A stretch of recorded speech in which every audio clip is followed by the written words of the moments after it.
क्या आप चंद्रशेखर तिवारी यानी कि आज़ाद जी को देखा है? आपका जवाब होगा नहीं। तो आप देखिए भरत तिवारी, जवनिया गांव के, जो बिहार भोजपुर आरा के एक गांव है जो पिछले साल बाढ़ में बह गया था। आपने बहुत सारा रील देखा हो। भरत तिवारी उसके लिए लड़ाई लड़ रहे थे। पहले उन्होंने गांधी जी के मार्ग पे चलने का प्रयास किया। वो ऑफिस जाते रहे, पुलिस प्रशासन, डीएम, एसडीएम के पास ज्ञापन सौंपते रहे कि यहाँ धांधली हो रही है और इस बार फिर ये गांव गंगा की गोद में समा सकता है। जब उनको दिखा कि ये भ्रष्ट पुलिस और प्रशासन और बिहार के भ्रष्ट जो सरकार है ये नहीं सुनेगी, तब वो एक पिस्टल खरीदते हैं आज़ाद जी के तरीके से, और फिर वो चंद्रशेखर आज़ाद के जैसे एक वीडियो बना के कहते हैं कि यदि 24 घंटे में ये जो भी धांधली हो रही है इसको नहीं ठीक किया गया तो उसके बाद यहाँ कोई प्रतिनिधि या जो प्रशासन के लोग हैं नहीं आए, नहीं तो उनका इनकाउंटर कर दिया जाएगा। वो कट्टा लहराते हैं। आज़ाद भारत में ये एक अपराध है, लेकिन इतना बड़ा अपराध नहीं है कि आप उस इंसान का इनकाउंटर करें, वो भी तब जब वो अपना कट्टा लाइव फेसबुक में सरेंडर करता है, उसके बाद आप इनकाउंटर करो।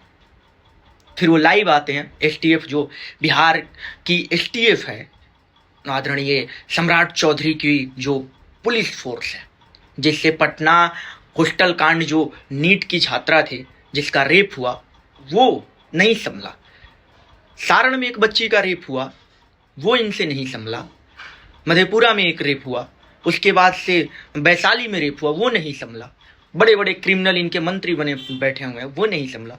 वो एक क्रांतिकारी जो समाज सेवा के लिए आगे आता है उसके लिए एसटीएफ लगाया जाता है। एसटीएफ अपने मौका पे पहुंचती है, वहां उन्हें घेरा जाता है।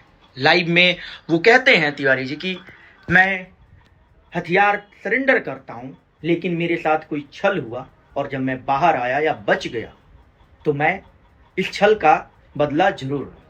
वो लाइव में पिस्टल फेंकते हैं। फिर उनकी माताजी द्वारा ये बताया जाता है कि उन्हें 4 गोली मारी जाती है पैर में।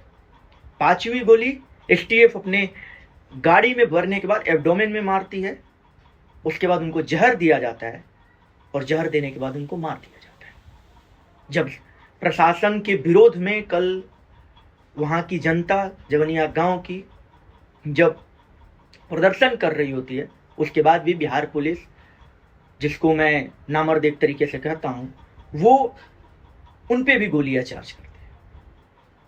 ये वही हो रहा है जो कभी भगत सिंह, चंद्रशेखर आज़ाद जी के साथ, बटुकेश्वर दत्त और राजगुरु के साथ हुआ था।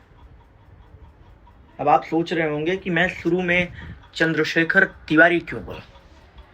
बात यह है कि आज इन महापुरुषों की जात बताने की जरूरत आ गई है, क्योंकि देश में ऐसे हरामखोर हैं जो अपने किसी एक क्रांतिकारी का नाम लेके ब्राह्मणों को गाली देते हैं और कहते हैं कि उन्होंने क्या किया है देश के लिए। इसलिए ये बताना जरूरी होता है कि चंद्रशेखर तिवारी थे। भगत सिंह के साथ 3 लोग जो फांसी पे लटके उनमें से एक ब्राह्मण थे। भगत सिंह के साथ जो असेंबली में बम फेंके वो भी एक ब्राह्मण थे। इसलिए ब्राह्मणों का बलिदान इस देश में किसी से भी कम नहीं है। जय मां भवानी, जय मां भारती।